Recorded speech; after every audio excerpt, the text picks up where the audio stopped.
Hello दोस्तों, पढ़ाई करो यूट्यूब चैनल पर आप सभी का स्वागत है। आज हम लोग पढ़ेंगे अलंकार यानी फिगर ऑफ स्पीच के बारे में। देखिए, जो अलंकार है वो हिंदी ग्रामर का बहुत ही महत्वपूर्ण टॉपिक है, क्योंकि इससे न केवल प्रतियोगी परीक्षाओं में प्रश्न पूछे गए हैं, बल्कि जो विभिन्न बोर्ड परीक्षाएं होती हैं उनमें भी इससे प्रश्न पूछे जाते हैं। तो हम लोग अभी देखेंगे कि कौन कौन से अलंकार जो है विभिन्न परीक्षाओं में पूछे गए हैं, और जहाँ संभव होगा हम लोग अलंकार को पहचानने की ट्रिक भी देखेंगे।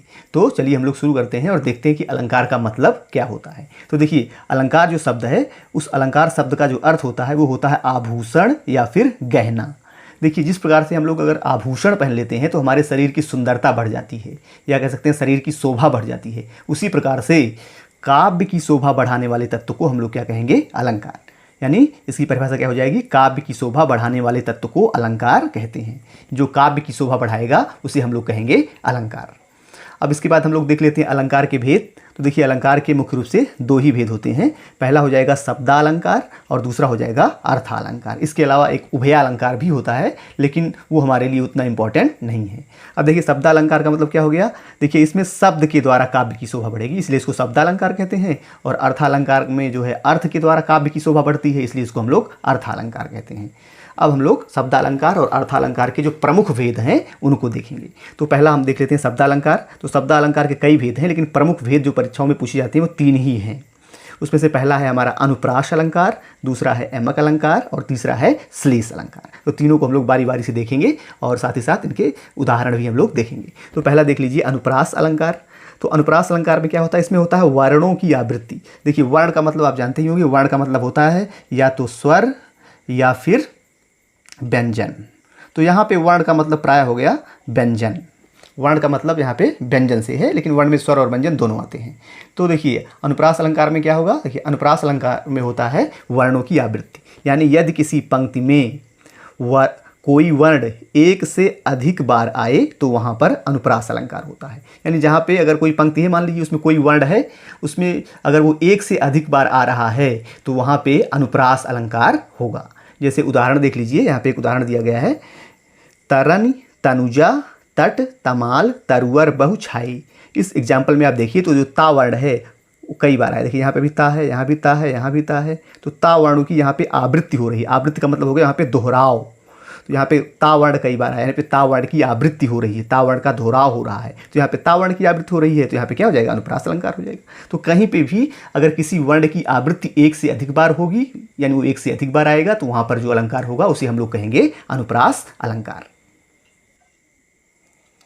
उसके बाद दूसरा हम लोग देखेंगे यमक अलंकार। तो यमक अलंकार में क्या होता है? इसमें होता है शब्दों की आवृत्ति। यानी यहाँ पे शब्दों का दोहराव होगा। अनुप्रास अलंकार में वर्णों की आवृत्ति होती थी, वहाँ वर्ण कई बार आते थे। यहाँ पे शब्द कई बार आएंगे और उन शब्दों के जो अर्थ होंगे वो भिन्न भिन्न होंगे, यानी अलग अलग होंगे। तो यमक अलंकार का क्या मतलब हो गया कि यदि कोई शब्द एक से अधिक बार आए तथा उसके अर्थ अलग अलग हो तो वहाँ यमक अलंकार होता है। यानी अगर कहीं पर कोई शब्द है वो एक से अधिक बार आ रहा है और उसके जो अर्थ हैं वो अलग अलग हैं, तो वहाँ पर जो अलंकार होगा वो हो जाएगा हमारा यमक अलंकार। जैसे उदाहरण देखिए, यहाँ पे दिया गया, कनक कनक ते 100 गुनी, माँ दकता अधिकाई, वा खाए बौराए नर, या पाए बौराए। तो यहाँ पे अगर आप देखेंगे तो कनक जो शब्द है वो 2 बार आया है। और यहाँ पे देखिए, पहला जो कनक है, इस कनक शब्द का अर्थ है धतूरा, जिसको खाने से मनुष्य जो है क्या हो जाता है? पागल हो जाता है। बौराए का मतलब पागल हो जाता है। और दूसरे कनक का मतलब हो गया सोना, जिसको पा करके मनुष्य क्या हो जाता है? इसको सोना भी अगर पा जाता है तो भी क्या हो जाता है? एक तरह से पागल हो जाता है, यानी बहुत ज़्यादा उसके अंदर लालच आ जाता है। तो देखिए, यहाँ पे जो कनक है, कनक का मतलब हो गया धतूरा और दूसरे कनक का मतलब हो गया सोना। तो यहाँ पे कनक शब्द 2 बार आया है और दोनों के अर्थ क्या हैं? अलग अलग हैं, इसलिए यहाँ पे क्या हो जाएगा? यमक अलंकार होगा। तो यमक अलंकार में कोई शब्द एक से अधिक बार आता है और उसके अर्थ जो होते हैं वो भी क्या होते हैं? अलग अलग होते हैं। और दूसरा उदाहरण देखिए आप, देखिए यहाँ पे दिया गया है, 3 बेर खाती थी वह 3 बेर खाती हैं। यहाँ पे देखेंगे अगर आप तो बेर जो शब्द है वो 2 बार आया है, यानी एक से अधिक बार आया है। तो यहाँ पे पहले बेर का मतलब हो गया समय और दूसरे बेर का मतलब क्या हो गया? फल। तो यहाँ पे देखिए, दोनों बेर का अर्थ जो है वो क्या है? अलग अलग है। तो यहाँ पे भी क्या हो जाएगा? यमक अलंकार हो जाएगा। तो यमक अलंकार में शब्द जो है एक से अधिक बार आते हैं और उनके अर्थ भी क्या होते हैं? अलग अलग होते हैं। अब ध्यान दीजिए, यमक अलंकार में कभी कभी क्या होगा कि आपको जो है कुछ पंक्तियाँ दे दी जाएंगी और आपसे कहा जाएगा कि यहाँ पे कौन सा अलंकार है, पहचानिए। तो यमक अलंकार पहचानना है अगर आपको, तो ध्यान दीजिए, यहाँ पे आपको शब्दों के अर्थ पता होनी चाहिए। यहाँ पे देखिए, अगर आपको कनक के अर्थ, दोनों कनक के अर्थ अगर नहीं पता है तो आप नहीं पहचान पाएंगे कि यहाँ पे यमक अलंकार है। तो इसके लिए आपको क्या करना है कि जो यमक अलंकार है उसके जो है कुछ एग्जाम्पल 5-10 उदाहरण लेकर के आप अगर बार बार अभ्यास करेंगे तो धीरे धीरे आप यमक अलंकार को पहचानना सीख जाएंगे। क्योंकि यहाँ पे देखिए ध्यान दीजिए, अर्थ जो है आपको पता होना चाहिए, तभी आप यमक अलंकार पहचान पाएंगे। तो थोड़ा सा एग्जाम्पल लेके आप उसकी प्रैक्टिस करेंगे तो यमक अलंकार को आसानी से पहचान पाएंगे। अब इसके बाद देखिए अगला जो अलंकार है हमारा शब्द अलंकार में, वो है श्लेष अलंकार। श्लेष अलंकार, यहाँ पे देखिए श्लेष का मतलब होता है चिपका हुआ। जो श्लेष यहाँ पे है, श्लेष का मतलब होता है चिपका हुआ। तो देखिए श्लेष अलंकार में क्या होगा कि यदि किसी पंक्ति में किसी शब्द के एक से अधिक अर्थ हों तो वहाँ श्लेष अलंकार होता है। यानी कोई पंक्ति है, मान लीजिए उसमें कोई शब्द आया है और उस शब्द के एक से अगर अधिक अर्थ हैं, चाहे 2 अर्थ हों या 3 अर्थ हों, तो वहाँ पे जो अलंकार होगा वो क्या हो जाएगा, श्लेष अलंकार हो गया। तो यहाँ पे जो अर्थ होते हैं वो चिपके हुए होते हैं, इसलिए इसको श्लेष अलंकार कहा गया है। तो यहाँ पे कोई शब्द आएगा, उसके एक से अधिक अर्थ होंगे तो वहाँ पे श्लेष अलंकार होगा।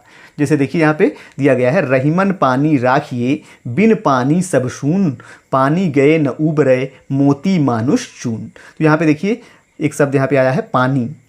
तो पानी जो है, इस पानी के 3 अर्थ हैं। देखिए मोती के लिए पानी का अर्थ है चमक, ये चमक है। मोती के लिए पानी का अर्थ क्या हो जाएगा, चमक हो जाएगा। जबकि जो मानुष है, मानुष माने मनुष्य, मनुष्य के लिए पानी का जो अर्थ हो जाएगा प्रतिष्ठा। और जो चूना है, चून यानी चूना, चूना के लिए पानी का अर्थ क्या हो जाएगा, जल हो जाएगा। देखिए यहाँ पानी के 3 अर्थ हैं, चमक, प्रतिष्ठा और जल। तो देखिए पानी एक शब्द है, इसके 3 अर्थ हैं। तो अगर कोई शब्द है उसके एक से अधिक अर्थ हैं तो वहाँ पे जो अलंकार होगा वो कौन सा अलंकार हो जाएगा, श्लेष अलंकार हो जाएगा। तो श्लेष अलंकार भी पहचानना है आपको, तो थोड़ा सा एग्जाम्पल को लेकर के आप प्रैक्टिस करेंगे तब आप श्लेष अलंकार को पहचान पाएंगे। क्योंकि यहाँ पे भी आपको अर्थ पता होने चाहिए। तो ये हो गया आपका श्लेष अलंकार। यहाँ पे जो है एक से अधिक अर्थ होते हैं किसी शब्द की। इसके बाद हम लोग देखेंगे अर्था अलंकार। देखिए अर्था अलंकार जो है उसके सैकड़ों भेद हैं, लेकिन हम लोग सैकड़ों भेद नहीं पढ़ेंगे। यहाँ पे जो परीक्षाओं में पूछे गए हैं या हमारे सिलेबस में हैं उन्हीं को हम लोग पढ़ेंगे। तो पहला जो सबसे इंपॉर्टेंट अलंकार है वो है हमारा उपमा अलंकार। तो उपमा अलंकार का मतलब हो गया, उपमा का एक तरह से मतलब होता है तुलना करना। तो तुलना कैसे करेंगे, देखिए जहाँ पर समान गुण, स्वभाव आदि के कारण किसी वस्तु की तुलना दूसरी वस्तु से की जाती है वहाँ उपमा अलंकार होता है। यानी उपमा अलंकार में क्या होगा कि 2 वस्तुओं की तुलना की जाती है। तो अगर 2 वस्तुओं की तुलना की जा रही है तो वहाँ पर उपमा अलंकार होगा। अब देखिए उपमा अलंकार के 4 अंग हैं। पहला हो जाएगा उपमेय। उपमेय का मतलब हो गया जिसकी तुलना की जाए या जिसकी उपमा दी जाए। जिसकी तुलना की जाएगी उसे हम लोग उपमेय कहेंगे।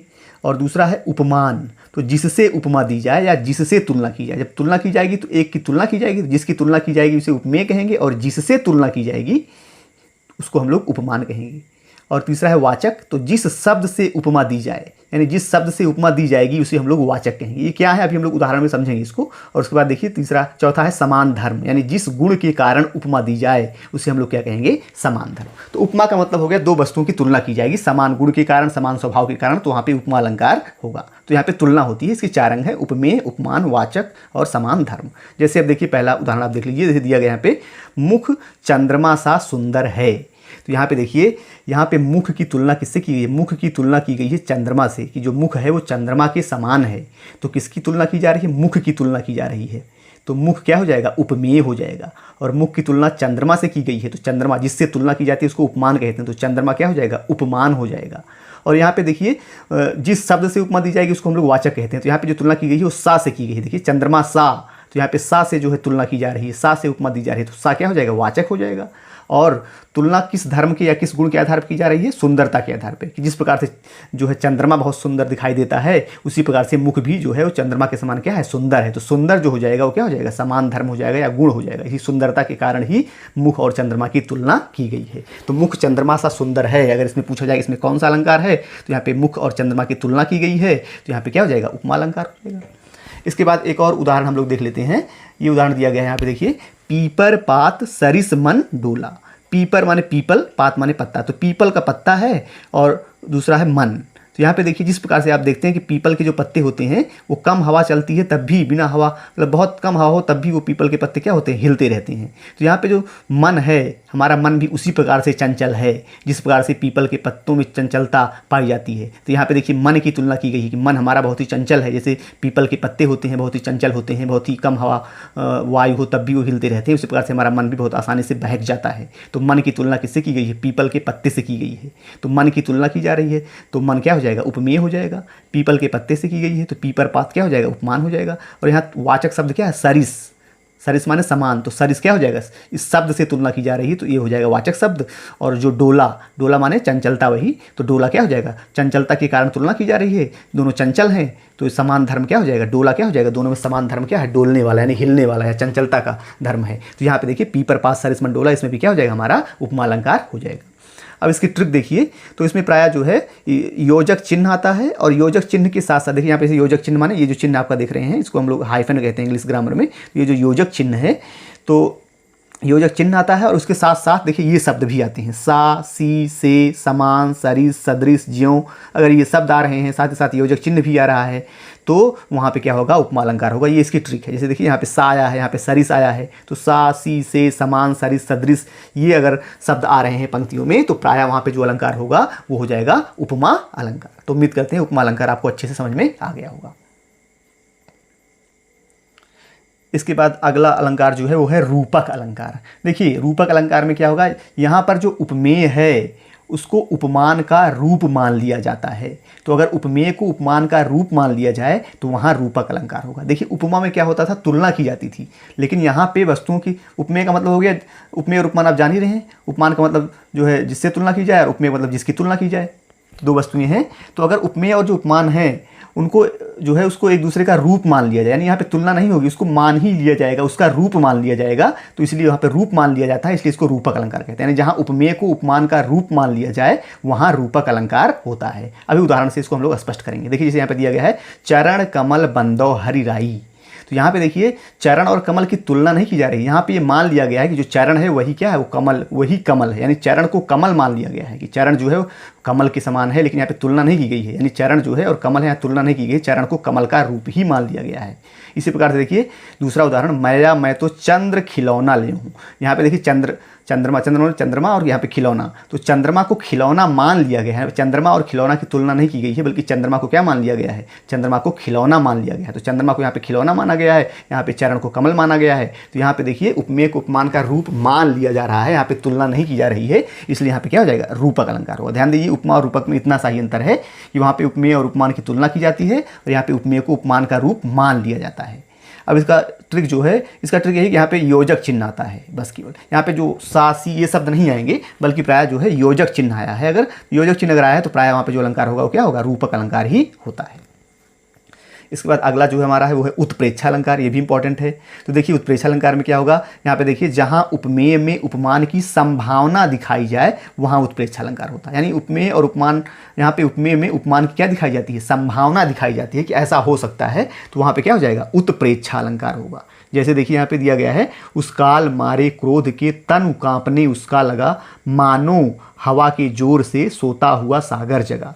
यहाँ पे देखिए ऐसा माना गया है, जैसे देखिए यहाँ पे जो है ये महाभारत के युद्ध के समय की बात है कि जब भगवान श्री कृष्ण ने अर्जुन को कुछ बातें कहीं तो कौरवों के प्रति जो है अर्जुन बहुत ज़्यादा क्रोधित हो गए। तो जब वो क्रोधित हो गए तो ऐसा लग रहा है कि अर्जुन इस प्रकार से क्रोधित हो रहे हैं, ऐसा मान लिया जा रहा है कि ऐसा लग रहा है कि जिस प्रकार से हवा के जोर से यानी वायु के वेग से जिस प्रकार से जो सागर है उसमें लहरें उत्पन्न हो जाती हैं, उसी प्रकार से श्री कृष्ण, भगवान श्री कृष्ण के वचन सुन करके जो अर्जुन है वो कौरवों के प्रति बहुत ही क्रोधित हो गए हैं। तो ऐसा यहाँ पे संभावना व्यक्त की जा रही है कि जिस प्रकार से सागर में लहरें उत्पन्न हो रही हैं उसी प्रकार से अर्जुन के अंदर जो है क्रोध उत्पन्न हो गया है। तो यहाँ पे संभावना व्यक्त की गई है, इसलिए यहाँ पे क्या हो जाएगा, उत्प्रेक्षा अलंकार हो जाएगा। इसी प्रकार से यहाँ पे देखिए नेत्र मानो कमल है, यानी नेत्र और कमल में यहाँ पे नेत्र और कमल, नेत्र की जो है वो कमल होने की संभावना व्यक्त की जा रही है कि मान लीजिए नेत्र जो है वो क्या है, कमल के समान है। तो संभावना व्यक्त की जाएगी अगर, तो वहाँ पे जो होगा अलंकार वो होगा उत्प्रेक्षा अलंकार। और इसकी ट्रिक क्या है, देखिए इसमें जो है मनु, मानो, मनहु, जनहु,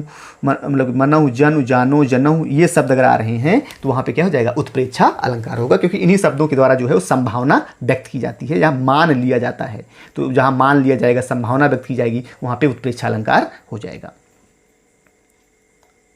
इसके बाद 2-3 अलंकार और जो परीक्षाओं में पूछे जाते हैं उसमें से एक बहुत ही इंपॉर्टेंट है अतिशयोक्ति अलंकार। देखिए अतिशयोक्ति जो है 2 शब्दों से मिलकर बना है, अतिशय धन उक्ति। तो अतिशय का मतलब होता है बढ़ा चढ़ाकर और उक्ति का मतलब हो गया कहना। तो अगर जहाँ पर किसी बात को बहुत ही बढ़ा चढ़ाकर कहा जाएगा तो वहाँ पे अतिशयोक्ति अलंकार होगा। तो यहाँ पे इसकी परिभाषा भी यही है कि जहाँ पर किसी व्यक्ति वस्तु का वर्णन बहुत बढ़ा चढ़ा कर किया जाता है वहाँ अतिशयोक्ति अलंकार होता है। तो अगर बहुत ही बढ़ा चढ़ाकर वर्णन किया गया काव्य में तो वहाँ पे अतिशयोक्त अलंकार होगा। जैसे यहाँ पे दिया गया, देखिए पहला उदाहरण, हनुमान की पूंछ में लगन न पाई आग, लंका सिगरी जल गई, गए निशाचर भाग। तो यहाँ पे वर्णन देखिए इस प्रकार से किया गया है, ये हनुमान जी की पूंछ में आग लग नहीं पाई थी, यानी आग लगी भी नहीं थी, लेकिन फिर भी जो लंका है पूरी की पूरी लंका क्या हो गई, जल गई, और जो निशाचर हैं, जो राक्षस हैं, वो सब क्या हो गए, भाग गए। तो यहाँ पे चमत्कारिक ढंग से वर्णन किया गया है। यहाँ पे कहने का मतलब ये है कि हनुमान जी ने बहुत ही कम समय में जो लंका है उसको क्या कर दिया, जला दिया। लेकिन यहाँ पे वर्णन इस प्रकार से किया गया है कि यहाँ पे जो है आश्चर्य मतलब कि एक प्रकार से उत्पन्न हो रहा है। तो यहाँ पे जो अलंकार हो जाएगा वो क्या हो जाएगा, अतिशयोक्ति अलंकार हो जाएगा। हनुमान की पूंछ में लगन न पाई आग, लंका सिगरी जल गई, गए निशाचर भाग। इसके बाद देखिए दूसरा उदाहरण, पानी परात को हाथ छुयो नहीं, नैनन के जल सो पगध हुए। यहाँ पे देखिए जब श्री कृष्ण जी जो है अपने मित्र सुदामा जी से मिल रहे हैं तो उस समय की स्थिति का वर्णन किया गया है कि भगवान श्री कृष्ण जो है उनके सामने परात में जो है पानी रखा हुआ था, लेकिन उन्होंने उस परात में रखे पानी को अपने हाथ से छुआ भी नहीं, बल्कि जो उनकी आंखों से खुशी के आंसू निकल रहे थे उसी से उन्होंने सुदामा जी के जो पग है यानी पैर है उनको क्या कर दिया, उन्होंने धो दिया। तो यहाँ पे भी देखिए थोड़ा सा वर्णन जो है वो बढ़ा चढ़ा करके किया गया है, इसलिए यहाँ पे जो अलंकार होगा वो क्या हो जाएगा, अतिशयोक्ति अलंकार हो जाएगा। इसके बाद अगला अलंकार है भ्रांतिमान अलंकार। देखिए भ्रांति का मतलब एक तरह से होता है भ्रम। तो जहाँ पर समानता के कारण किसी वस्तु को कोई दूसरी वस्तु मान लिया जाए वहाँ भ्रांतिमान अलंकार होगा। यानी दो वस्तुएं हैं और भ्रमवश या भ्रम के कारण एक वस्तु को मान लिया गया कि कोई दूसरी वस्तु है, तो भ्रम के कारण जहाँ पर एक वस्तु को कोई दूसरी वस्तु मान लिया जाता है तो वहाँ पे क्या हो जाएगा, भ्रांतिमान अलंकार हो जाएगा। उदाहरण देखिए इसे, ओस बिंदु चुग रही हंसनी, मोती उनको जान। यहाँ पे देखिए जो हंसनी है, हंसनी वो जो ओस बिंदु है, ओस की जो बूंदें हैं उसको इस प्रकार से चुग रही है, उसको ऐसा लग रहा है कि जो ओस की बूंदें हैं वो क्या है, वो मोती हैं। ओस की बूंदें ना होकर के वो क्या है, मोती हैं। तो हंसनी को क्या हो गया है, भ्रम हो गया है, उसको ऐसा लग रहा है कि जो ओस की बूंदें हैं वो क्या है, मोती हैं। तो यहाँ पे भ्रमवश उसने ऐसा मान लिया है। तो जहाँ भी भ्रम हो जाएगा, समानता देखिए मोती और ओस की बूंदों में थोड़ा सा समानता है, तो समानता के कारण जो है एक वस्तु को अगर कोई दूसरी वस्तु मान लिया जाता है तो वहाँ पे क्या होता है, भ्रांतिमान अलंकार होता है। तो ये हो जाएगा हमारा भ्रांतिमान अलंकार। लास्ट में दो अलंकार हम लोग और देखेंगे, एक है संदेह अलंकार। देखिए भ्रांतिमान अलंकार में क्या होता था, भ्रमवश जो है एक वस्तु को दूसरी वस्तु मान लिया जाता था। अब देखिए संदेह अलंकार में क्या होगा, यहाँ भी समानता है लेकिन समानता के कारण यहाँ पे किसी वस्तु के कोई दूसरी वस्तु होने का संदेह होगा। ध्यान दीजिएगा भ्रांतिमान और संदेह में थोड़ा अंतर है। भ्रांतिमान में हम लोग भ्रमवश कोई दूसरी वस्तु मान लेते हैं, लेकिन यहाँ मानेंगे नहीं, यहाँ पे हमें ऐसा संदेह होगा कि ये वही वस्तु है या नहीं है, हो भी सकता है नहीं भी हो सकता है। तो यहाँ हमारे मन में समानता के कारण संदेह हो जाएगा। तो अगर हमारे मन में जो है समानता के कारण संदेह उत्पन्न हो रहा है किसी वस्तु को देख करके, तो वहाँ पे जो अलंकार होगा वो क्या हो जाएगा, संदेह अलंकार होगा। जैसे इसका उदाहरण देखिए, सारी बीच नारी है कि नारी बीच सारी है, कि सारी ही की नारी है कि नारी ही की सारी है। तो यहाँ पे देखिए साड़ी के बीच में नारी है कि नारी के बीच में साड़ी है। तो यहाँ पे साड़ी और नारी यानी स्त्री और जो साड़ी है उसके बीच में जो है संदेह उत्पन्न हो गया है। तो इसलिए यहाँ पे जो अलंकार हो जाएगा वो क्या हो जाएगा, संदेह अलंकार हो जाएगा। तो भ्रांतिमान में भ्रम के कारण हम लोग मान लेते हैं लेकिन संदेह में मानते नहीं हैं, बल्कि हमें संदेह रहता है कि हो सकता है कि ऐसा हो। तो ये हो जाएगा संदेह अलंकार। और लास्ट में हम लोग देखेंगे मानवीकरण अलंकार। तो देखिए मानवीकरण में देख लीजिए, यहाँ पे एक शब्द है मानव।